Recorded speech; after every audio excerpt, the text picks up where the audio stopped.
I'm going to share some points کہ آپ اللہ تعالیٰ سے کیسے کنیکٹ کر سکتے ہو، اپنا ریلیشن شپ کیسے اسٹرانگ کر سکتے ہو۔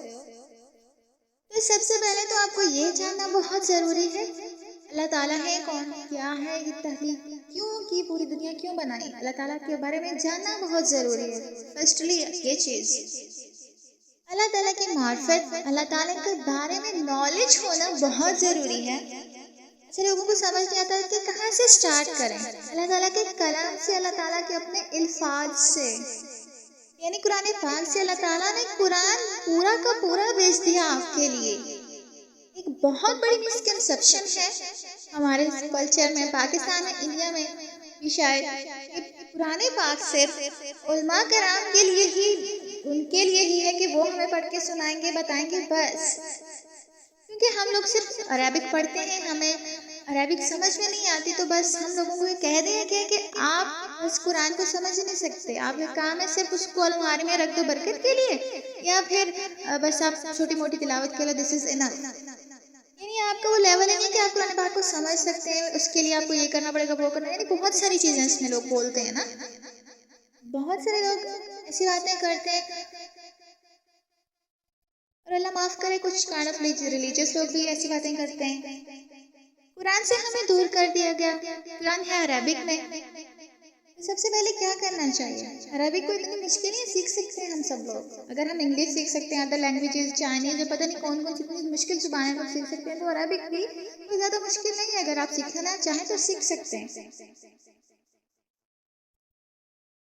اگر یہ بھی نہیں کر سکتے تو ایٹ لیسٹ قرآن پاک کو ترجمے کے ساتھ پڑھیں، تفسیر والا قرآن پاک لے لیں، ترجمے والا لے لیں، آپ کو پتہ تو چلے آپ جو پڑھ رہے ہیں اللہ تعالیٰ آپ سے کیا کہہ رہے ہیں، اللہ تعالیٰ آپ سے بات کر رہے ہیں ڈائریکٹلی تھرو دی قرآن پاک، تھرو دی آیات، تو آپ کو پتہ چلے گا، آپ کو کریونگ ہوگی کہ جب میں نے ترجمہ پڑھنا سٹارٹ کیا تھا تو وہ جیسے آپ ایک سٹوری پڑھتے جاتے ہو تو آپ کو کریونگ ہوتی ہے کہ نیکسٹ، جیسے ڈرامہ دیکھتے تھے نا، ویسا لگتا تھا اب نیکسٹ ایپیسوڈ کب ہوگی، اس میں کیا ہوگا، وہ ایک رہتا تھا کہ بس جلدی جلدی سے آگے دیکھیں کیا ہونے والا ہے۔ تو ایسے ہی مجھے ایک کریونگ ہوتی تھی کہ مجھے آگے جانا ہے، کیونکہ کہ اسٹوری میں آگے کیا ہوا ایز اٹ از۔ لیکن جب آپ پڑھنا سٹارٹ کرو گے تو آپ کو خود بخود آپ کو شوق پیدا ہوگا، لیکن اگر آپ پڑھو گے نہیں، سٹارٹ ہی نہیں کرو گے، تو کیسے کی چیزیں آپ آگے لے کے جا سکتے ہو؟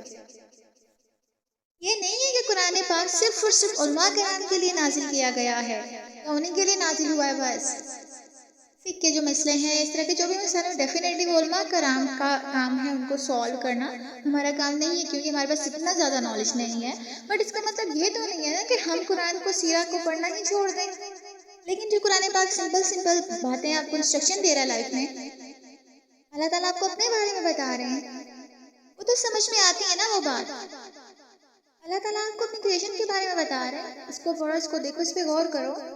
سوچو ایک ٹیبو بنا دیا گیا نا کہ قرآن کو اپنے شیلف پہ رکھ دینا، اس کو ٹچ بھی نہیں کرنا، آپ نے بس برکت لے کے آنی ہے۔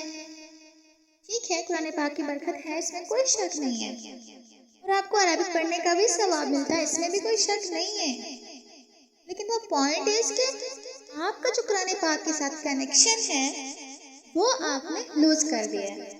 اگر آپ زیادہ کچھ نہیں کر سکتے، ایٹ لیسٹ آپ قرآن پاک خود پڑھیے، ترجمے کے ساتھ پڑھیے۔ کہ کس نے کہہ دیا آپ کو کہ جلدی جلدی قرآن پاک ختم کیجیے؟ کہاں پہ قرآن پاک میں یہ چیز بتائی گئی کہ بس قرآن کو ختم کرنا ہے؟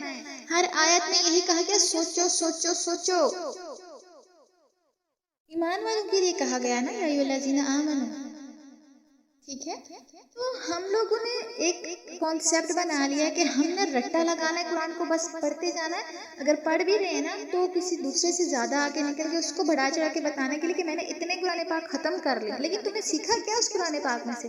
تمہیں پتا کیا اس میں لکھا کیا ہے؟ اگر آپ انگلش کی بک پڑھ رہے ہو، آپ کو سمجھ نہیں آ رہی، آپ کو انٹرسٹ نہیں ہے، آپ اس کو چھوڑ دو گے، آپ کو پتہ ہی نہیں اس کا مطلب کیا ہے، اور کوئی بک پڑھ رہے ہو آپ، تو آپ نے ان بکس اور قرآن پاک کو ایک ہی اس سمٹم میں رکھا ہے کہ ٹھیک ہے جی بس اپنا فرض پورا کر رہے ہو۔ اور اگر آپ تھوڑا سا احسان کر ہی لیں، بسم اللہ کریں، عربک کو سیکھنا شروع کر دیں. آپ کے پاس کوئی کچھ بھی نہیں ہے تو ایٹ لیسٹ انٹرنیٹ تو آپ کے پاس ہے. آپ کو بہت اچھی ویڈیوز مل جائیں گی اگر آپ عربک سیکھنا چاہتے ہیں. اگر آپ کے پاس فیسلٹیز نہیں ہیں، آپ کہیں نہیں جا سکتے مدرسے میں، آپ کسی عالم دین سے نہیں لے سکتے، ایٹ لیسٹ اپنی سمجھ کے لیے تو آپ سیکھ ہی سکتے ہو نا. تھوڑا بہت تو سیکھ سکتے ہو، اتنا انسان کر ہی لیتا ہے، کوئی بھی انسان. عربک جو ہمارے نبی علیہ السلام کی زبان تھی وہ ہم نہیں سیکھ رہے اور بڑے عشق کے رسول بن رہے ہیں ہم. تو آپ عربک سیکھیے تاکہ اللہ تعالیٰ کا جو میسج ہے وہ آپ کے لیے ایزی ہو جائے. اللہ تعالیٰ کا میسج آپ کے پاس ایک قرآن ہے، اور یہ شرف کی بات ہے کہ اللہ تعالیٰ نے قرآن پاک ہم پہ نازل کیا.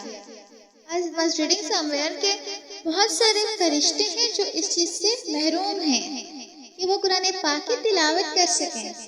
وہ ایسی محفلیں، ایسی مجلسیں ڈھونڈتے ہیں جہاں قرآن پاک کی تلاوت ہو رہی ہوتی ہے. دوسری چیز اللہ پاک سے موسٹ امپورٹنٹ، اللہ تعالیٰ سے کنیکشن کے لیے بہت ہی ضروری چیز ہے نماز. اور نماز یہ نہیں جو ہم پڑھتے ہیں بس ایک تو اپنے سارے کام نپٹا کے ہمیں نماز پڑھنی ہے، اینڈ پہ نماز کو رکھنا ہے. نو، آپ کچھ بھی کر رہے ہو چھوڑ دو اس کام کو، پہلے نماز پڑھو. نماز یہ نہیں کہ بس جلدی نماز پڑھتے ہوئے آپ کے مائنڈ میں یہ ہو کہ مجھے یہ کام نماز پڑھ کے جلدی کام کی چیزیں کرنی ہیں، وہ نماز نہیں ہے. I'm sorry to say. نماز پڑھیں اور نماز کو سمجھ کر پڑھیں. سمجھ کر مطلب آپ کو نماز کا ترجمہ آنا چاہیے. جو آپ عربک پڑھ رہے ہو آپ کو پتا ہو اس کو مطلب کیا، آپ اللہ تعالیٰ سے ڈائریکٹلی کیا بات کر رہے ہو، آپ کو پتا ہونا چاہیے. تبھی تو آپ کو نماز پڑھنے میں مزہ آئے گا، آپ کو لذت ملے گی عبادت کی، تاکہ آپ لوگوں کے اندر چینج آئے. I'm sharing my personal experience. اگر ہم دن میں ایک نماز سے پورے خشوع کے ساتھ پڑھ رہے ہیں نا، پورے دھیان کے ساتھ پڑھ رہے ہیں، تو آپ کا پورا دن ڈیفرنٹ گزرے گا ان دنوں کے مقابل جو آپ نے ایسے ہی بس نماز جلدی میں پڑھ لی، بنا سوچے سمجھے اس طرح بس فرض پورا کر دیا. تو نماز پڑھیے، کیونکہ وہ اللہ سے آپ کی میٹنگ ہے 5 times a day. اور جب ایک اور بات کہ میں نے بہت سارے لوگوں کو دیکھا جب کہیں جاتے ہیں تو بڑا سج دج کے تیار ہو کے کسی سے ملتے ہیں، تو لیکن جب وہ نماز کے لیے ہم لوگ جاتے ہیں تو ہمیں اس چیز کے نہیں ہوتا کہ ہم نے کپڑے ڈھنگ کے پہنے، ہم نے اچھے سے وضو کیا، تھوڑا سا پرفیوم لگا لیا. اب کچھ لوگ کہیں گے کہ لڑکیوں کا پرفیوم لگانا obviously I know کہ آپ کا غیر محرم خوشبو وہاں تک نہ جائے، تو اتنی لوگ اس میں بھی ہوتی ہیں کہ آپ کو اس سے ایٹ لیسٹ خود تک اگر آپ لگانا چاہو تو صرف آپ کو خود تک خوشبو رہے، کسی اور کے پاس نہ جائے. چلو خوشبو نہیں بھی لگا، کھلیے میں وہ آپ کی حالت کیسے، آپ کو یہ چیز نہیں دیکھنی، تو پھر آپ نماز انفارچونیٹلی نہیں پڑھ رہے، آپ بس فرض پورا کر رہے ہیں. آپ کو اللہ تعالیٰ سے محبت ہی نہیں ہے.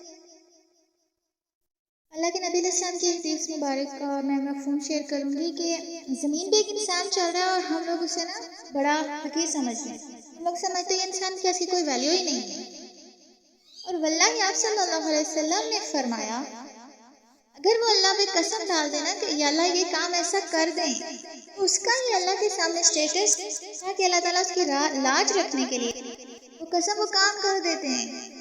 تو یہ میں اور آپ بھی بن سکتے ہیں، اس میں کوئی مشکل کام نہیں ہے، لیکن توکل ہونا چاہیے، یقین ہونا چاہیے. جیسے حضرت یوسف علیہ السلام سب دروازے بند ہونے کے باوجود دروازے کی طرف بھاگے تھے. کیوں؟ کیونکہ ان کا توکل اتنا مضبوط تھا، انہیں پتا تھا اللہ تعالیٰ پہ یقین تھا کہ وہ میری مدد کرے گا، تو دروازے کو بہت کھل گئے. تو حضرت یوسف علیہ السلام کا ہمارا رب ایک ہی ہے. اس کے لیے کوئی آپ کا عالم ہونا یا اس طرح کی کوئی ڈگریز ہونا آپ کے پاس اسلامی کا یہ چیزیں ضروری نہیں ہیں. آپ کا ایمان مضبوط ہونا چاہیے، آپ کا یقین مضبوط ہونا چاہیے، اللہ پہ توکل ہونا چاہیے.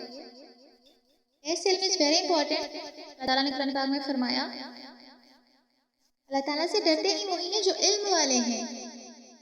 لاسٹ تھنگ توبہ. ہر وقت توبہ کریں اور میوزک اور ان چیزوں سے اپنے آپ کو دور رکھیں. ہر وقت کوئی بھی ذکر، استغفار، صلی اللہ علیہ وسلم، درود شریف، واٹ ایور، کوئی بھی ذکر اپنی زبان پہ جاری رکھیں. کام کچھ بھی کریں، کہیں پہ بھی ہیں، آپ خود میریکلس دیکھیں گے اپنی لائف میں. وہ چیزیں جن کا آپ نے سوچا بھی نہیں ہوگا نا، وہ چیزیں اس طرح سے ٹھیک ہونا شروع ہوں گی آپ کو پتہ بھی نہیں چلے گا.